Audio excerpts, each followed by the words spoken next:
விபூதியை மட்டும் பெண்கள் வச்சா அதை வந்து அபசகுணமா பாக்குறாங்களே ஏன்? சுமங்கலி பெண்கள் எப்பொழுதுமே, அதாவது பூவும் பொட்டோடு, அதாவது மாங்கல்யம் அப்படின்னாலே வந்து பூவும் பொட்டோடு மங்களகரமாக இருக்கக்கூடிய அமைப்பு தான் சுமங்கலி பெண்களுக்கு இருக்கக்கூடிய சிறப்பாக இருந்துட்டு இருக்குது. அப்படி பூவும் பொட்டுமா இருக்கக்கூடிய அந்த சுமங்கலி பெண்ணுடைய நெற்றியில வெறுமனே விபூதி மட்டும் இருந்துன்னு வைங்களே, வேறு வகையான எண்ணங்கள் நமக்கு வந்துட்டு இருக்கும் இல்லையா?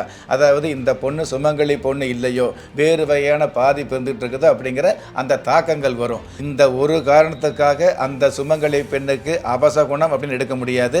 அதாவது வெறுமனே விபூதி மட்டும், குங்குமம் வைக்க வேண்டிய அந்த நெற்றியில் வெள்ளை நிற விபூதி மட்டும் இருந்தது அப்படின்னா வேறு வகையான சந்தேகங்களுக்கு இடம் கொடுக்கக்கூடிய, அந்த சுமங்கலி பொண்ணுக்கு ஏதாவது மாங்கல்ய தோஷம் இருக்குதோ அப்படின்னு நினைக்கக்கூடிய அளவுக்கு நமக்கு நாமளே ஒரு விதமான எண்ணங்கள் இருந்துகிட்டு இருக்கோம்.